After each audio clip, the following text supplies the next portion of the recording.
everyone, and February is already over. It was a short month, although it did go by really quickly. So we are now moving on to the month of March, and Jagex has released the behind the scenes article as well as the video on their YouTube channel. So I will definitely leave the link to both of those in the description. But let's go ahead and jump into it and see what we have to expect this month. So the first thing that we're going to be seeing will be two Grandmaster quests, one being the one of a kind quest which was actually delayed until March. It was originally scheduled to be released in February, but got delayed until March.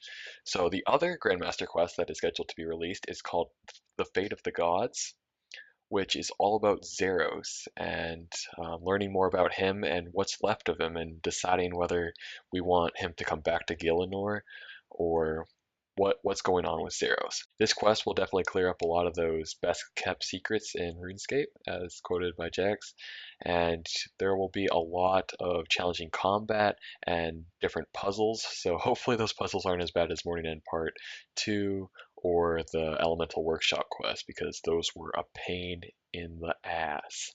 So yeah, hopefully we don't have to deal with those, but hopefully they do come up with some good puzzles, because those are always nice to have in quests. Um, so yeah, this is really it for the quest. Um, if you guys do remember back to one of the polls about adding an ultimate ability, it was actually asked, we will be adding one or more high-level ultimate abilities with a Zerosian flavor. So I'm guessing that this will be a reward to the Fate of the Gods quest.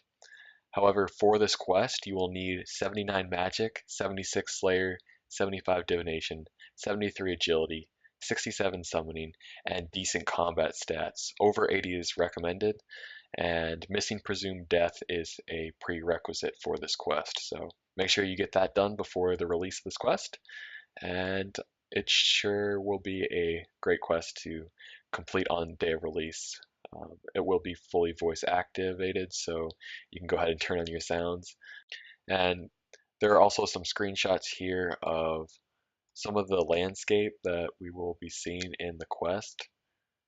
So it is definitely something to look forward to. It looks really dark and dismal. So yeah, this does look like a really promising quest. Hopefully, one of a kind is also just as good as this quest. We will be seeing the Celestial Dragons this month, hopefully. Hopefully, they did delay it enough to get everything right, and we won't have to wait another month. So, yeah, moving on from the quests, we have a new mini quest, which is called Majorat Memories. So, as you can see in this picture here, this is Korshai the Deathless, who was in the Fremnik Trials quest, and during this mini quest, you'll be helping Karshai discover just what the other Majorats have been up to during his bouts of amnesia. So if you don't really remember, he basically lost his memory, or he took his own memory away, uh, and he's just coming back and realizing that he is a Majorat. So you are going to have to use the divination skill, so you will need level 60 divination to complete this mini quest. And as you can see here in this picture, the player is actually collecting memories to charge the Engram and you'll need 485 of these memories. So I'm not sure if you will need to, or if it's like a random drop that you'll get, like a certain memory, or if it can be any memories. So we'll have to see on that. You'll then have to go up to, by the looks of it, the ritual location for the Masharat, and you'll have to recover some of memories of the Majorat and return it to Korshai, and that will also recharge the device. I'm not sure what this device is. I mean, these are the only two images of the mini quest that we have been supplied with. You will need 60 divination for this mini quest, as well as the completion of Ritual of the Majorat and Blood Run Steep.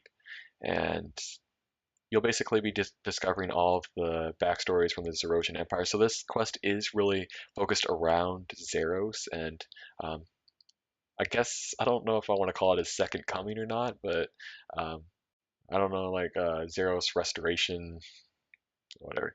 But yeah, you'll be also rewarded with Divination XP, and this will come in both bonus and regular XP. So this will definitely help you with your divination skill if you are not already maxed in that. So yeah, that definitely looks like something to get done, and not just get done, but also actually read or listen to the plot line and learn a little bit more about Zeros, because this is the first time that Jagex is really releasing the lore behind Zeros and what is going on in the Sixth Age sort of thing. So this will be really interesting to play through. And now come in the small yet awesome changes. So this is where they're starting to put some of the power to the player responses into the game. So firstly, they're going to make the bank a little bit easier to use. If you do remember back to RS2, where you could actually um, equip your gear in the bank rather than having to close out of the bank, equip your gear, and then go back to the bank. You can do this all within the same um, interface. So by the looks of this, it looks pretty cool. The only thing that I would change is maybe make the bank a little bit bigger than just 2 rows, because that's a lot of scrolling otherwise. So hopefully you can change that. And one other thing that I would suggest changing is the loadout of your inventory, because not everyone has a 4x7 inventory slot. So when you're trying to organize your inventory from this interface, it won't match up with the inventory setup that you had on your interface itself. So as soon as you close this out, everything's going to be mixed up in your inventory that you have resized on your interface. So that's the only thing that I would really change with this. But the cool thing is you can drag uh, items from your bank into your inventory, or items from your bank onto your equipment interface up top here.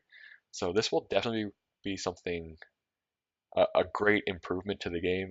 Another thing that I would like to add to this would probably be to have the Beast of Burden interface to the left of this, so you can put stuff into your Beast of Burden without having to go through a second interface there, because that's also slowing down um, your gameplay, and I think you really want to have that convenience. So maybe that will be added later on, but this is definitely a step in the right direction. I definitely like that they're going to be putting this into the game after hearing all the feedback from the players. So that is definitely something that I am really happy to see coming to the game. Another thing is some changes to the circus. They're going to be adding an increase of agility XP. The circus equipment will become overrides from your wardrobe interface, and just a lot of other smaller changes to the circus, and to make the D&D a little bit smoother and a little bit more enjoyable, instead of making it kind of seem like a really old piece of content, which it feels like at the moment.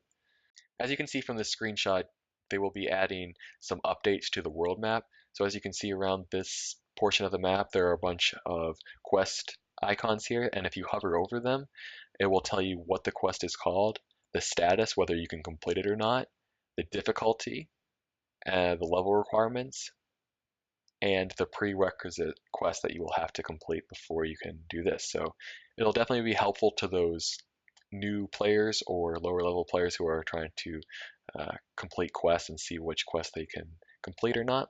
So I think that is a good improvement to add. So it's because quests have always seemed to be difficult for new players to really get into, but if they can see it on the world map and know what they need to have before they can start it, I think that will entice them to do a little bit more questing. All right, they will also be adding the ability for us to customize the ribbon to add different buttons to the ribbon and make it sort of into the tabs that were on RS2. Hopefully when you're customizing the ribbon, you won't have to have a certain amount of buttons, like maybe the the requirement will only be one, so that way it doesn't take up so much space on your interface, because at the moment I hardly ever use the ribbon because I have already set my interface and I have it how I like it, and it just seems to be a hassle there. So hopefully you can either cut it down to one icon or even hide it. I mean, that would be ideal. We'll just have to sort of see that on that, but I do like the increase of customability to the interface that they had talked so strongly about before the release of RS3. And then once it was released, people were a little bit disappointed with the fact that you couldn't customize as much as Jags was playing it out to be. So this is definitely a step in the right direction, and I like the way that they're going with that.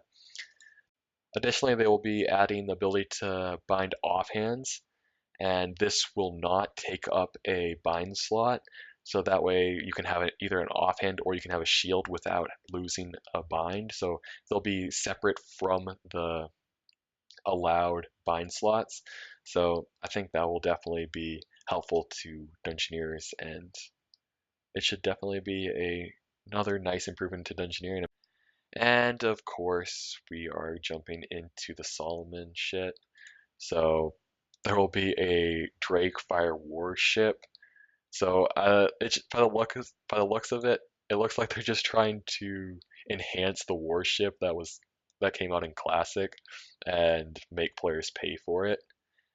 So it does look kind of stupid. I don't know who would get it.